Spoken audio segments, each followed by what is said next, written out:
conceptualizando un poquito lo que es el lenguaje de la imagen o este lenguaje que nos permite tener un análisis visual de las cosas. Vamos a iniciar indicando que la imagen es un producto social.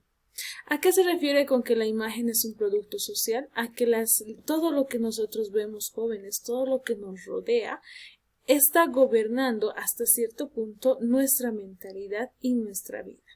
No te olvides que todo lo que nosotros vivimos lo comenzamos a vivir a través de los ojos, ¿no? Los ojos van a ser una ventana para que pueda ingresar a nuestro cerebro, a nuestro pensamiento, las diversas imágenes. Las imágenes jóvenes están relacionadas con la era de los videos o de las videoculturas.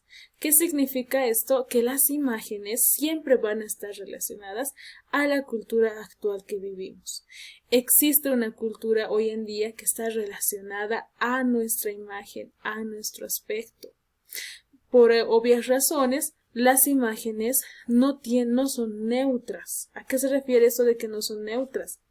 Las imágenes jóvenes no obedecen a un solo criterio. Las imágenes siempre van a tener una intención.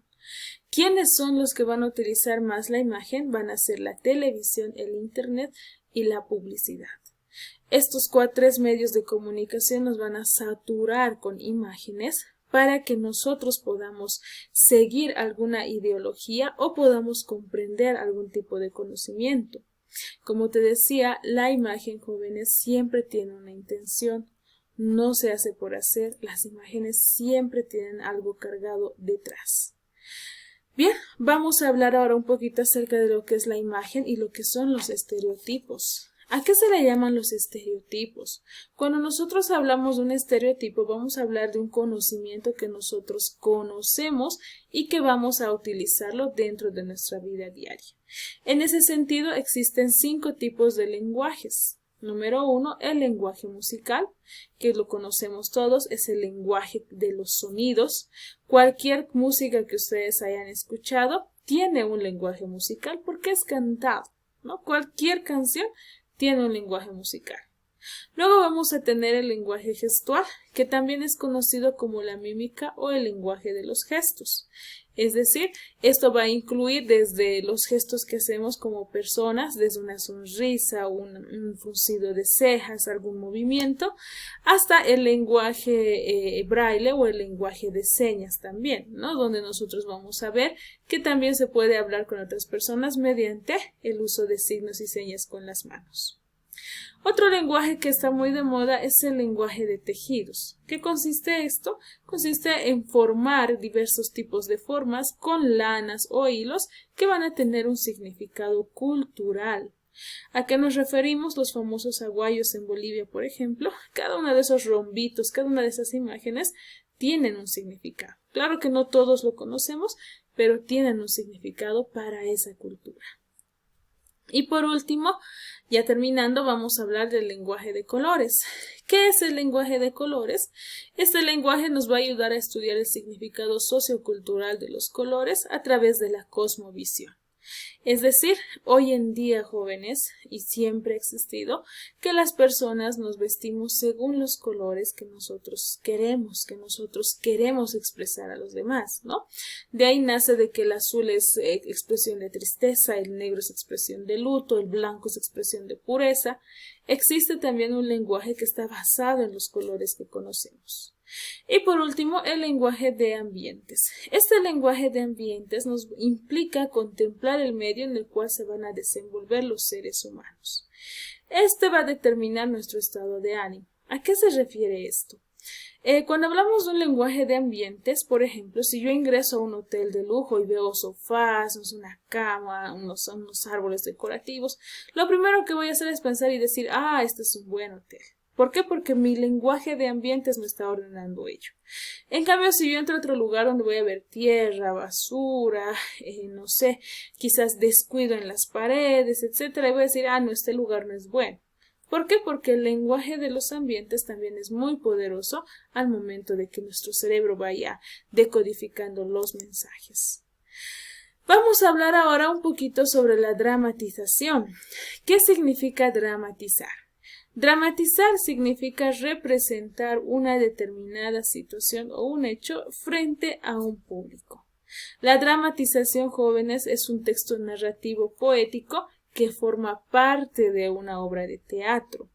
Las dramatizaciones no necesitan que estemos practicando día y noche, más al contrario, una dramatización se hace rápido, que está basada en la realidad de la sociedad. Las dramatizaciones, jóvenes, tienen su base en la realidad. ¿Pero qué realidad? El de la sociedad. Una de las ramas que más utiliza la dramatización va a ser la psicología. Muchas veces una de las técnicas de los psicólogos para lograr que una persona se abra y exteriorice lo que siente va a ser dramatizar ciertas situaciones, ¿no? Actuar ciertas cosas y que le gusta y que no le gusta de esa situación. La dramatización, jóvenes, es un recurso que se utiliza mucho hoy en día. Se utiliza no solamente dentro del colegio, también se utiliza dentro de los documentales y programas televisivos. La dramatización hoy en día ha formado parte de nuestra vida a tal punto que no necesitamos tener un tema en específico. Ya podemos dramatizar el tema que queramos porque parte de nuestra realidad. Bien, vamos a hablar ahora un poquito acerca de lo que es el cómic y la historieta. El cómic y la historieta, jóvenes, son dos partes muy importantes dentro de lo que es el lenguaje de la imagen. En un video subsiguiente te voy a dejar con la explicación de cada una de estas partes, tanto del cómic como de la historieta, para que tú puedas ver y verificar también cómo se realiza un cómic. Para iniciar vamos a hablar acerca de las partes de un cómic. El cómic, jóvenes, está dividido en varias partes. Una de las primeras va a ser la viñeta. ¿Qué es una viñeta? Son esos cuadritos que nosotros encontramos dentro de los cómics. Cada cuadrito es una viñeta diferente, tiene un espacio, tiene un tiempo y tiene una acción.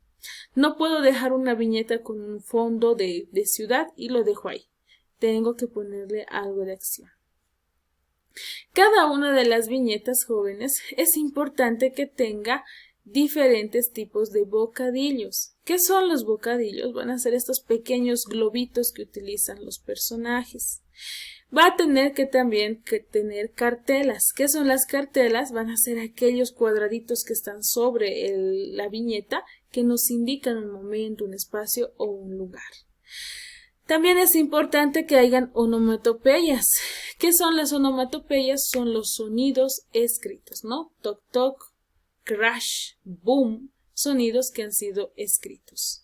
En cuanto a las viñetas, jóvenes, las viñetas deben tener encuadres. ¿Qué significa esto? Que yo puedo utilizar mi viñeta y mi personaje según diversas distancias. Por ejemplo, el panorámico es el más grande, el general, donde vemos mitad del espacio y mitad del personaje, el americano más cerca, el medio más cerca, el primer plano y el detalle.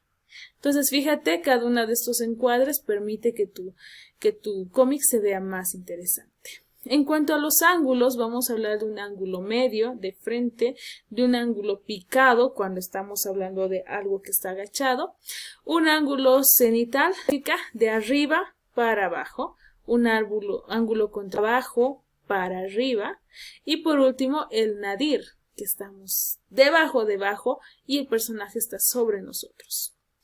En cuanto a las secuencias, vamos a tener diversos tipos de secuencias, desde traveling, donde vamos a ver al personaje en diversas escenas, la panorámica, donde vamos a ver el espacio en el que se va a desarrollar nuestro personaje, y vamos a ver también el encadenado, donde vamos a ver el cambio en la cara de nuestro personaje, y por último el montaje. Es decir, puedo utilizar una sola viñeta para que mi personaje vaya haciendo diversas situaciones. Bien, con esta explicación vamos a pasar ahora a decir que las historietas son un medio de expresión, de difusión masiva, característica de nuestra época, jóvenes. Los cómics, las viñetas, los mangas siempre han estado presentes dentro de nuestra cultura, dentro de la literatura. Existen varios objetivos dentro de estos cómics. Uno de ellos va a ser mantener la atención del lector a través del relato que se nos presenta. Obviamente existen diversos tipos de relatos, desde los cómicos, los más clásicos que conocemos, como el caso de Condorito. También vamos a tener otros cómics que son de más reciente aparición, que nos hablan sobre sucesos y episodios de terror, ¿no? También existen los cómics de terror, o los clásicos que se han hecho muy famosos también, que mezclan entre lo que es la conciencia y el humor, ¿no? Como en este caso Gaturro, que también pertenece a un cómic muy conocido, y el más reconocido de todos, que es Mafalda, ¿no? Mafalda, que utiliza la ironía para denunciar ciertas situaciones a través de los cómics. Bien, vamos a pasar y a terminar también hablando sobre los componentes de una historieta. ¿Qué partes tiene una historieta que yo debo tomar en cuenta al momento de escribirla o al momento de leerla? 3 partes importantes: el lenguaje, el espacio y el tiempo. El lenguaje se divide en 2, el verbal y el icónico. ¿A qué se refiere el lenguaje verbal? A las letras que tienen las historietas. Cualquier letra que aparezca dentro de una historieta es lenguaje verbal. ¿A qué se le llama lenguaje icónico? El lenguaje icónico va dirigido a aquel lenguaje que es puramente dibujos. Quiero que se fijen en las expresiones de estos dos personajes. Estas expresiones se llaman lenguaje icónico, porque mediante imágenes, mediante dibujos, nos están transmitiendo algo. En cuanto al espacio, existen 2 tipos de espacios. El espacio del relato o ficcional. Cada viñeta es un espacio de relato. Cada cuadrito que yo voy a hacer me va a permitir contar una historia. Y también tiene el espacio de la página. Este va dedicado a la hoja. Cada hoja de una historieta cuenta una historia diferente. En cuanto al tiempo, vamos a hablar de la acción. Es decir, existe un tiempo en el cual se está realizando la historieta, ¿no? No toda la historieta se hace en un mismo día, no todo se hace en un mismo año, puede variar los tiempos según en lo cual quiera el autor de la historieta. Y por último, el tiempo de la lectura. ¿En qué momento lo está leyendo el lector? ¿Cuándo está tomando en cuenta esta historieta, este cómic? ¿Por qué es importante que lo lea? Entonces, los componentes de la historieta son 3: el lenguaje, el espacio y el tiempo, que van a ser definidos tanto por el autor como también por el lector. En cuanto a los elementos de una historieta, vamos a tener como primer elemento la página, el cuadro viñeta, el dibujo, el bocadillo, el texto o la onomatopeya. Todo esto ahora sí lo vamos a dejar para un siguiente video, así que te invito a que sigas al que está debajo para que puedas enterarte de en qué consiste cada una de estas partecitas. Gracias por tu atención, nos vemos en la clase en vivo.